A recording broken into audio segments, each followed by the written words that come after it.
really honored to be here this evening. I'm here tonight not only as John's older brother, but also his ex-teammate. We were blessed to play together on the 1967 Iowa State golf team. His former competitor, which I think continues to this day. His former best ball partner and a fellow Iowan with our roots in this state. You know, John is the second of 6 children. Early life was spent in Clear Lake, Iowa. Athletics and competitions were always part of our neighborhood. Baseball, football, basketball, and eventually golf were what we and our friends did when we weren't fishing or swimming. It was a great atmosphere. Golf was not a major activity in our family in those early years, but our dad played about once a year with his set of 5 clubs, Wilson Pinehursts, brown shafts, consisting of a 2-wood, a 2-iron, a 5-iron, a 7-iron, and a blade putter. We were allowed to use the club and spend time knocking the tops off of dandelions and hitting wiffle balls around the yard. The city recreation program had a golf session at the athletic fields, and from then on, golf was at the forefront of our activities. We made our way to the Clear Lake Country Club, where we caddied when we could, hunted for golf balls, and played on Mondays with our 1 bag.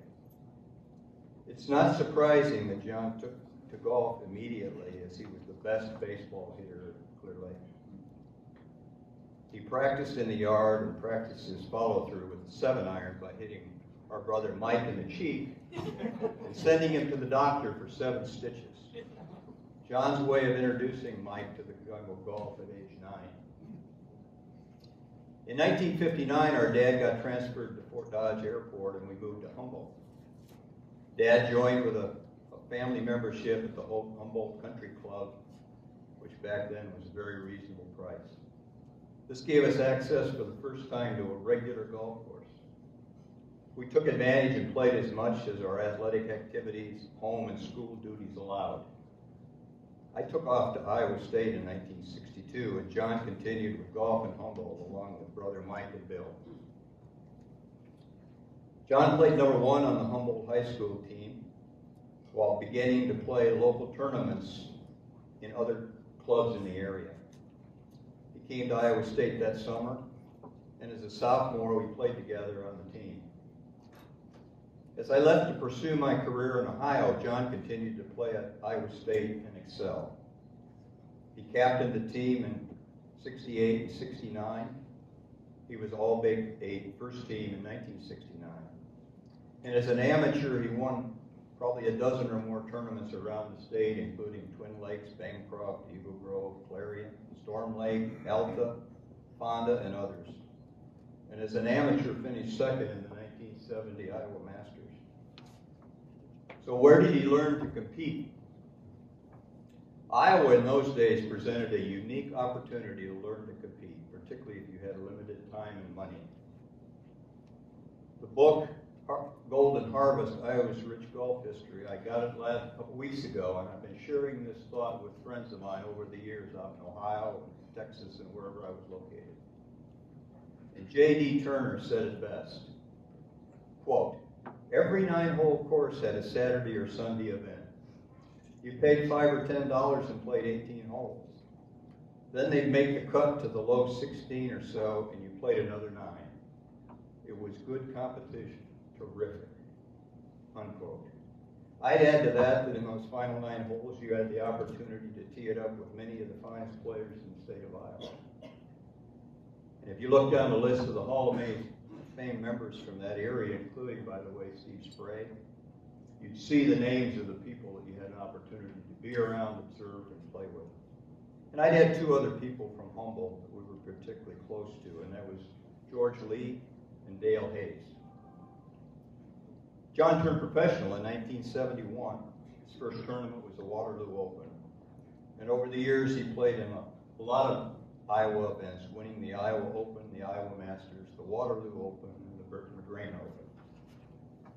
But John's career changed completely in 1972 as he took his competitive game to Asia, Europe, Australia, New Zealand, and South America.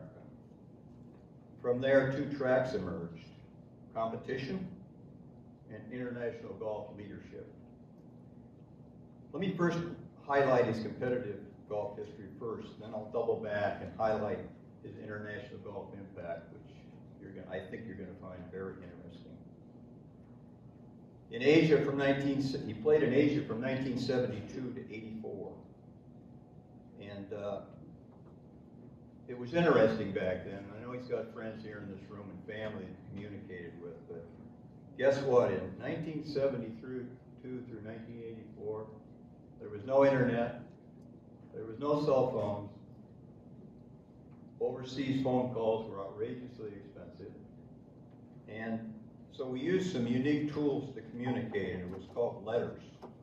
And I have a bunch of letters here that I dug out of the file that I'd thrown aside and forgotten about for years until here a couple months ago, that John sent me from all over that area: the Philippines, New Zealand, Thailand, Korea.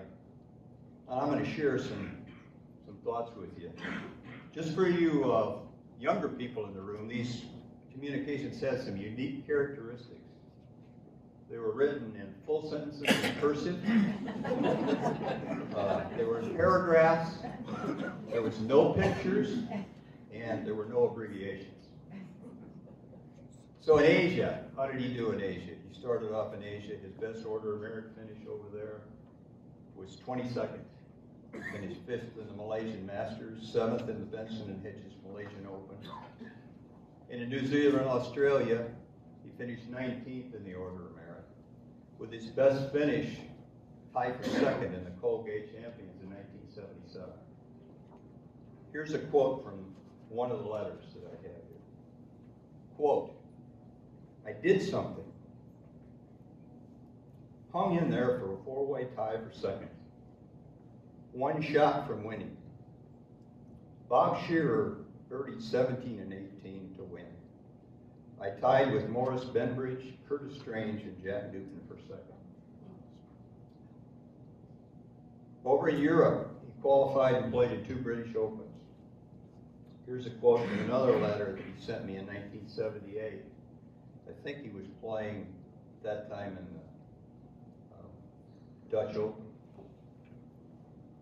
Quote, "I've been doing okay this year. I played some real good golf at times. I played with Neil Coles, Nick Faldo, Seve Ballesteros, and Jerry Herbert." And then there was a little gap, and he said, "Ballesteros is good." John's competitive golf took the back burner to his Asia-Pacific leadership responsibilities in the mid-1980s. But he did resume playing local senior events after retiring from Asia and competed on the European Senior PGA Tour from 2000 to 2011. On the European Senior Tour, he was in the money in 72 of the 77 tournaments he entered. His best finish was 2007, tying for 1st and losing in a playoff. Who'd you lose to, John? Simon Owen from New Zealand. But he shot a course record 63 in that tournament to shatter Arnold Palmer and Stuart Ginn's previous course record of 66. He played on the Arizona Senior Tours during that time, and he sent me a Sports Illustrated article probably 15 years ago that highlighted him winning 25 senior events in that area in 8 months. And later on, at the encouragement of some of his friends from Asia, he returned to Asia in 2011, played in the Singapore Senior Open and finished 3rd, and finished 18th in the senior division of the Taiwan PGA, paired with an old friend of his who you might recall, T.C. Chen. In 2011, he also finished 3rd in the Asia Pacific Tour Players Senior Championship in Thailand. So let's get back to Asia in 1972. John traveled over to Asia in 1972. He returned there for a couple of years and was given the opportunity to be assistant to the Asian Tour Director in 1974. To his surprise, in 1975, the Asian Gulf Circuit Players Division elected him their first president.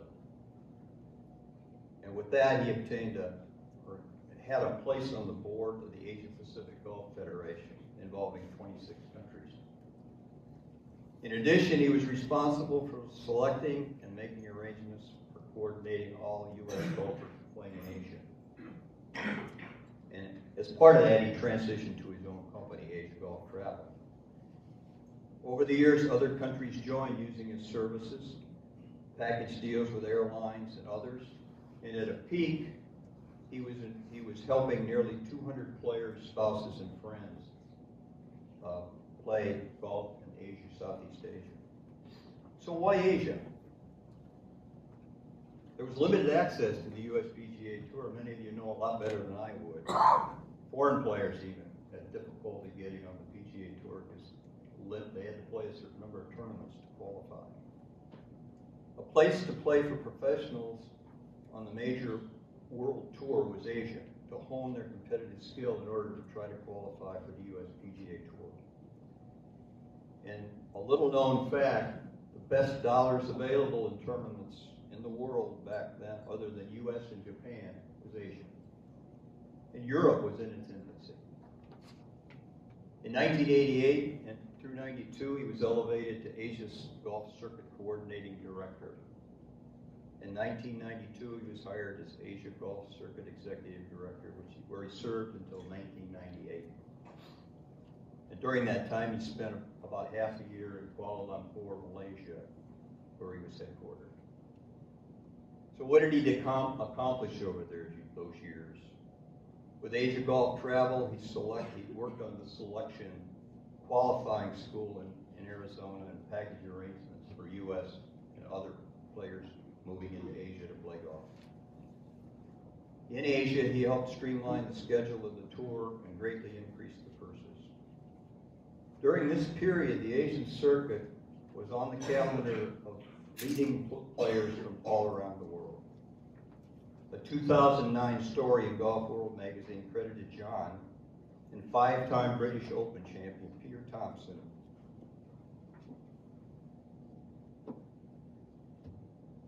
as being the most influential people behind the growth of the Asian Tour. South America, based on John's knowledge and success in Asia, officials in South America Golf Association invited him to come and meet with him to discuss the concept of a sequence tour in South America. He assisted them in creating a true tour which ran from September through December. And the tour grew from 5 to 9 tournaments over the period of 92 to 94. And finally, I want to close with a couple of quotes from recommendation letters that Chad sent me that supported John's nomination, because I think they really summarize on a personal basis John's career in Asia. From Todd Hamilton. As a young golfer with as a young golfer with aspirations of playing on the PGA Tour, my travels took me to Southeast Asia in 1988 for participation on the Asian Golf Circuit. During my 5-year participation on the Asian Golf Circuit, John Benda was the coordinating director. If you needed visa help, you talked to John. If you needed a good restaurant, you talked to John. If you needed help with your putting, you talked to John. He was our calming influence when things on the Asian circuit got out of hand and didn't happen as quickly as we'd like. In 1992, my final year on the Asian circuit, I won the Order of Merit. This allowed me a year exemption on the Japan Golf Tour, where I played until 2003. In the fall of 2003, I earned my PGA Tour card, and as a rookie won the 2004 Honda Classic and the 2004 British Open Championship. For all this, I owe John Benda no small debt of gratitude. His work off the course allowed me to focus on the course.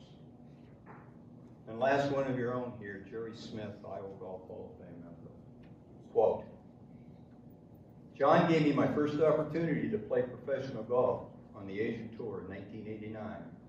It was John who would assist in selecting up to 50 representatives of the United States to travel abroad and begin their careers on the professional golf circuit.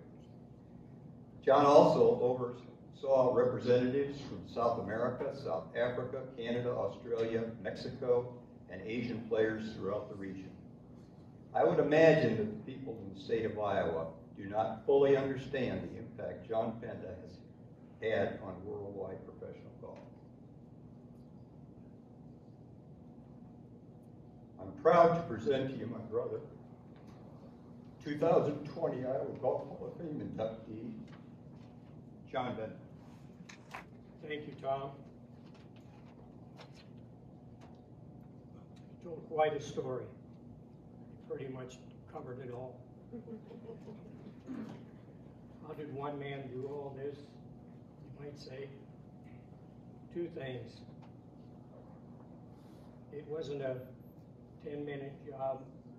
What was described took 50 years, a lifetime. And it wasn't a one-man job. It was being part of a group of many people working together to do what came about.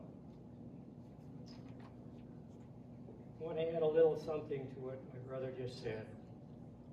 I'm old enough to have played with some of the legends of the game. I want to mention New Zealand Open about 1973 or 4. I had the pleasure of spending time with Sam Snead. Eye-opening, wake up, educational, tremendous. Almost the following year, the British Open, a friend of mine qualified for the British Open. I went out to follow him. He's playing a practice round with Bobby Locke, even today known as one of the world's best putters. For me, he's number one. I had a nice conversation with him, got to know him quite well that week. Both of these gentlemen I meant to mention were about 65. They were making their last memory tour of these events. I ran into Bobby Locke again about 6 months later in Australia. Peter Thompson had put together one of the first senior events in the world. Same time Arnold Palmer was driving the course for a senior tour here in the States.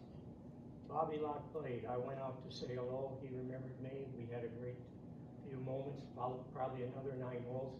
A good friend of his was Tommy Bolt. And he had a friend that was a friend of mine. They ended up inviting us to dinner. We went to dinner that night, and one of the questions asked Bobby Locke was, Bobby, did you ever miss a putt that you needed to make? And Bobby Locke paused for a moment, looked the guy at, and said, you know, in 1952, British Open, I'm in the last group, the last day, tied for the lead on the last hole. I hit it to about 15 feet. And then he turned and looked at me with a smile and said, I nearly missed that putt. Bobby Locke, four-time British Open champion, on his farewell journey. A pleasure to have known him. I have one more to mention. I had no anticipation. I fast forward. I'm in Europe playing the European Senior Tour. I'm playing the British Senior Open at Turnberry. The pairing sheet comes out, and I'm paired with Iowa Hall of Fame member Jack Fleck. I played 36 holes with Jack that week. He was just a little bit too old to be competitive. He was, I think, probably my age today, 74. But a class man, a quality guy, and you could see that in his youth, he had a golf game. I felt so honored growing up in Iowa to have read and heard about him, and here I was playing with him. Now I want to express a little more how I'm beyond humble, greatly honored. When I received a call from John Brown informing me that I'd been selected to the Iowa Hall of Fame. I had been retired from really my active life for nearly 20 years, my competitive life nearly 10. I was retired. And then it triggers the memories of the comeback of one.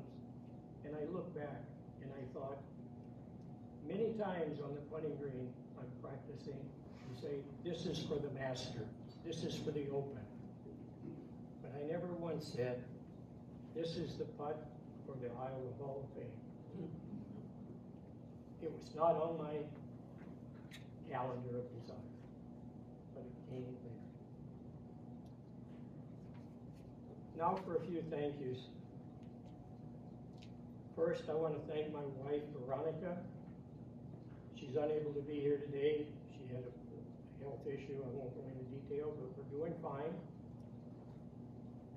To go through the schedule my brother just outlined, the international travel, the ups and downs, the raises, the job description changes. She went through it all, supported it all. We partnered through. It's been great. I'll share one of our highlights. As the director, each week I would arrive, I was given a car and a driver with all the meetings and commitments through the week. We're in Calcutta, India. I finish early on a Tuesday, it's 3 o'clock. I'm going back to the hotel. The driver asked me, it's early, any place you want to go or do? And I said, no, do you have anything in mind? He says, have you ever been to Mother's house? I said, what? You mean Mother Teresa? And he said, yes. And I said, really? Yeah, she's not far away. The compound is here. I'd love to go. I called the wife, get ready, we're leaving in 15 minutes, so pick you up. We go over there, knock on the door. Big wall, big doors, a whole block or more. Sister Lisa lets us in. We mentioned we were there, and she said, have a seat on the bench here. And we sit down, and I look across the courtyard, classrooms on one side, living facilities on the other. Just then, Mother Teresa rounds the corner, a smile. She's 95 years old. Welcomes us, sits on the bench between us, holds our hands, talks to us one-on-one, just like a person. Couldn't be nicer. Halfway through, the school bell rings. The classroom's empty. The first room empties. There were a bunch of 5 years old, kindergartners, first graders, led by one of the sisters across the yard. The other door opens. 5th graders file across. Another high school kid. They're all in uniform. The powder blue, white outfit that Mother Teresa always wore. The boys in the slacks. All orphans. Big courtyard. I'm thinking, holy cow, this is something. My wife's blown away. Came time, we were 15, 20 minutes. Mother said she had to go. She gets up to me. I said, wait a minute, Mother. I reach in, open my wallet. I carried quite a bit of money at that time. I didn't even look. I just gave her all I had. It was perfect. My wife was in tears. Next up to thank Mom and Dad. My mother was alive when I was selected. She would have been here a year ago, April, but unfortunately a year ago she passed. And now my mom and dad, I know they're looking down. Next up is Dale Anderson, Iowa State University golf coach. I'm in my senior year when he became coach of the team. We immediately became friends. He's 10, 12 years older. We had a wonderful time. That summer he creates the Cyclone Golf Camp. It was at that camp, we'd have 60 to 70 kids a week. We had a dormitory and a sorority house that he would rent, staffed at the bus driver. The kids came in, he wanted me to assist him. I said yes. During that time, the leading professionals, many of them the Hall of Fame members today, Jack Webb, Joe August, Jack Hall, Joe Brown, they all were a daily visitor coming in to instruct. A whole area that I was not familiar with that I quickly learned, the teaching of young kids. I fell in love with it. I came back for 18 straight years to do that. There were, and many, I think there's many here today that have been part of that. but the instruction was great. I'll share 3 little stories. One of the young fellas came, he's from Des Moines Country Club. I recognized he's got the fundamentals. He's got golf etiquette. He knows what's going on. Quite a number, and that player was Mike McCoy. So it goes back a while. I wish Mike would have been here today. I'd like to reminisce. Another brief story is Australian Tour. I'm about to tee it up. I'm on the driving range. A young player from down here pauses, walks over to me. I don't know who he is. I'm wondering what's going on. I said, Coach Benda. I was in his camp back in whatever. I don't remember his name today, but it really hits home that you're part of that. And then one that every coach, every instructor wants to hear.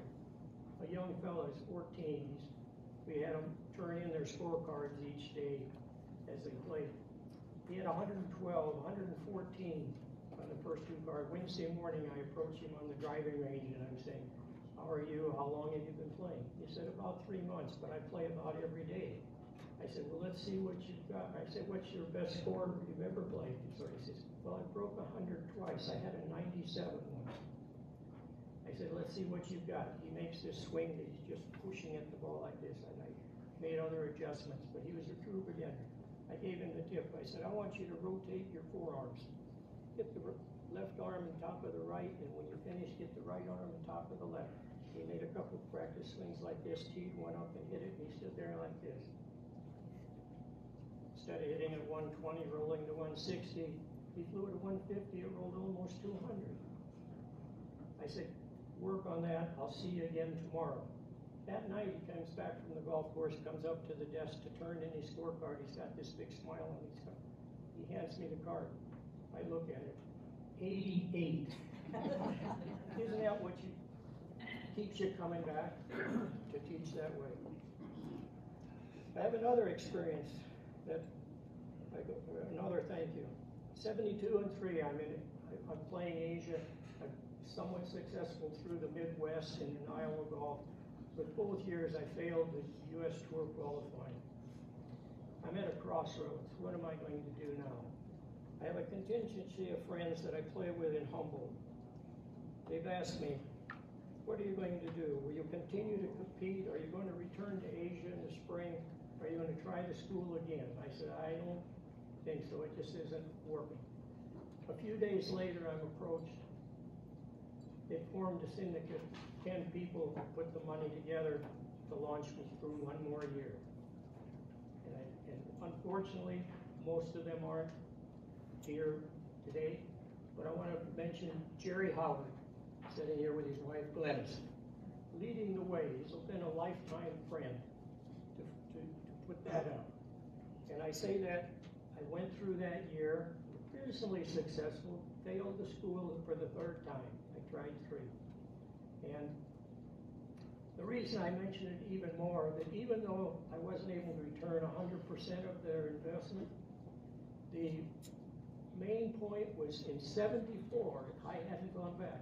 In 74, the first week I'm there, the current director of the tour approached me and asked me, John, would you like to be one of my 3 assistants?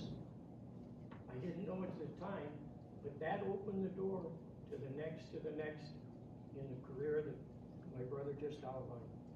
So thank you, Jerry, Glennie, thank you.